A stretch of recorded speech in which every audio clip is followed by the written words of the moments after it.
yung pong disenyo ho nito hindi mo maiwasan na mapaghambing at yun hong worry ho ng ating mga kababayan na baka mangyari yung sa Cebu. May pagkakaiba ba yung disenyo nila? At papaano natin mababantayan? Kasi yung Cebu, ganyan din ang nangyari. Papaano ho nag-ship sa landfill ho ito na ang binabanggit ho kasi ng barangay level, akala nila MRF lang yan. It happened, naging sanitary landfill na. Yes, sir. Lately, ito hong balita na may isa hong sanitary landfill na nagkaroon ho ng sunog at yung usok nakita ho sa ng komunidad dito ho sa Porac, Pampanga. Ano ho yung mga naging hakbang ho natin dito para ho masiyasat at ayaw din naman nating makita ho yung trahedya dito ho sa Cebu na alam naman ho natin isang korporasyon lang ba, isang kumpanya lang ho ba? Ano ho ba yung lumabas sa investigasyon ho ninyo? Okay po. Pagdating ho doon sa naging sunog ho sa Prime Waste, no? In fact, nung nangyari ho yan, gusto kong magpasalamat sa CLTV kasi nalaman ko ho yung sunog na yon dahil ho sa artikulo na pinablis ng CLTV. So, yan ho yung isa sa mga patunay na yung pagtutulungan ho natin, marami ho ang na-accomplish natin. No? At that time, nasa Clark ho ko, luckily, at ako po, actually personally, ang unang rumisponde doon sa sanitary landfill ho natin sa Porac, sa Prime Waste. No? And on the way to the facility, no, napansin na ho natin kaagad na marami hong mga wildfires sa mga kapaligiran, no? And true enough, pagdating natin doon, even bago tayo pumasok ng gate, nakita rin ho natin yung mga ibang area nearby, meron ng mga bakas ng wildfire. So, nung pinuntahan ho natin, yung sunog ho nun sa Prime Waste, no, nakumpirma naman ho natin through the Bureau of Fire na wildfire ho yung nangyari nearby the cell hanggang umabot ho yung wildfire doon sa cell po nila. At nagpapasalamat din ho tayo sa mabilis na aksyon ng Bureau of Fire dahil ho naapulan naman din ho kagad yung apoy. Ang naging challenge lang ho doon accordingly is dahil medyo malakas yung hangin, mausok siya. Pero yung apoy niya wala naman na ho at that time. And ultimately, wala naman hong nasaktan, walang nasawi, yun ho ang pinaka-importante.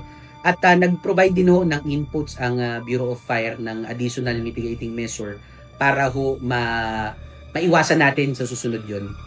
Hindi naman po para sa bigyan ho ng alanganin yung pong mga nakakapakinig dito sa balita na ito hong malaking industriya ho na to na although may access ho tayo, malaking oportunidad dito ho sa lokal na pamahalaan at dito ho sa probinsya na meron tayong ganitong klase ho ng access sa waste management, pero yung pong disenyo ho nito hindi mo maiwasan na mapaghambing at yun hong worry ho ng ating mga kababayan na baka mangyari yung sa Cebu. May pagkakaiba ba yung disenyo nila? At paano natin mababantayan? Kasi yung Cebu, ganyan din ang nangyari. Meron silang ECC at dyan, nagkabulagahan lang.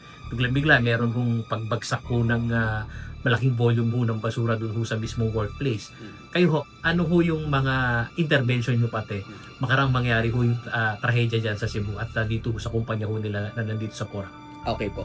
Unang-una po, bumuo ho tayo, no? Nagkaroon ho tayo ng organizational approach ho dito sa, hindi lang ho sa Prime Waste, no? Hindi lang ho sa mga sanitary landfill. Pero kasama na rin ho dito yung mga critical na mga industriya, no?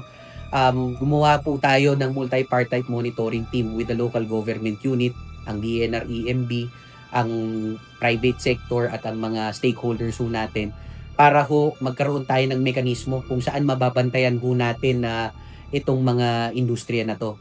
Now in particular ho sa Prime Waste, no, in fairness ho sa kanila, the moment that we inspected all sanitary landfills, no, dito po sa Region 3, particularly yung mga category 4 ho natin, yung mga malalaking sanitary landfill ho natin dito. Nung una ho natin silang binisita, tinignan ho natin yung compliance ho nila sa ECC conditions at base ho doon din sa mga polisiya natin na umiiral. In particular ho, doon sa stability ng cell ho natin, meron ho mga requirements yan like benching, compaction ho, yung pagkakasiksik ng basura, dapat ho very religious tayo sa pagsisiksik nun.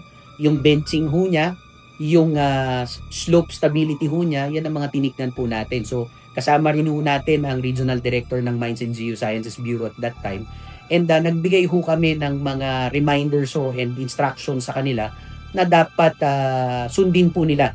Specifically, benching, soil stability, daily soil cover, para ho maiwasan natin yung mga hindi kanais-nais na pangyayari. And in fairness naman, hindi ho ito natapos ng isang bisita lang.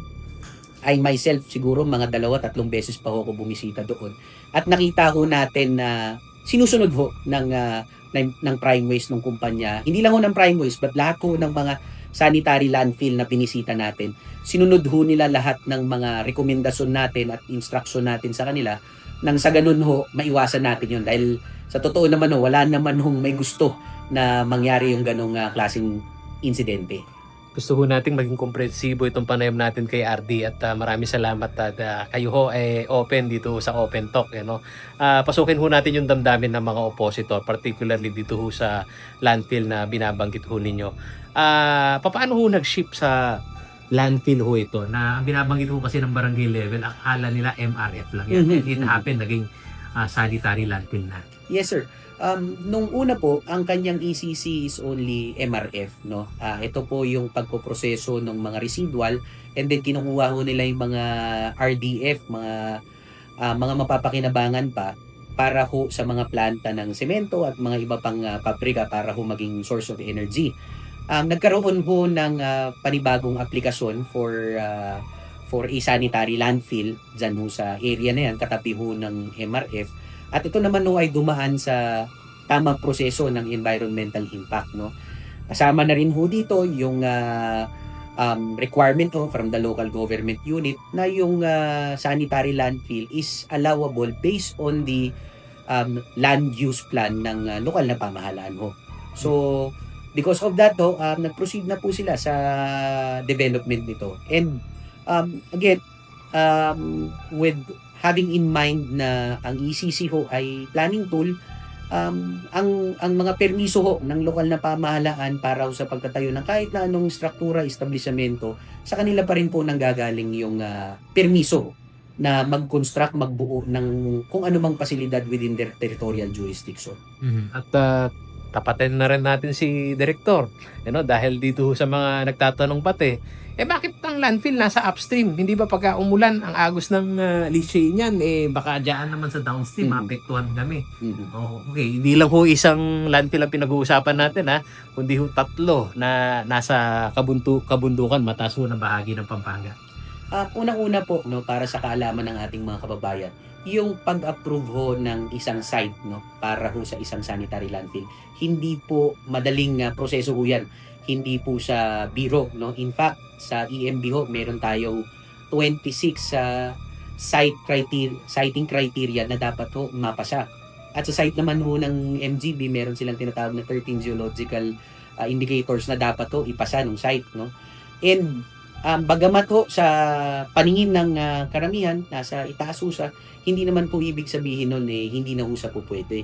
Ang tinitingnan din ho dyan yung stability ng ilalim, ano ang composition ng ilalim mo ng lupa, stable ho ba siya and all. And sa ibang pagkakataon naman yung pag-locate ng cells ho natin ng isang landfill sa isang upstream area, meron din ho siyang mabuting dulot, no. For example ho, doon sa ating leachate, no, sa leachate ho na pinoproduce ng mga cells ho natin, yan ho yung kataso ng basura. So, pag nasa higher area po ang isang cell, no, yung kataso ng basura, mas madali hong i-redirect through mga pipes ho, papunta ho sa isang centralized wastewater treatment facility. So, it's not only consideration of location ng cell natin, kung mataas ba siya o mababa, pero yung overall na disenyo ho ng isang sanitary landfill, yun ho ang tinitignan natin. Kasi ho, lahat naman din ho ng mga aspeto na to, matutugunan naman ho natin, depende ho doon sa disenyo at teknolohiya na ginagamit natin. So, insofar as Prime Waste and other sanitary landfills are concerned, wala naman ho tayong any major concern na itatala. At sinisigurado ho natin na we are on top of things at nababantayan po natin na ang mga pasilidad na to.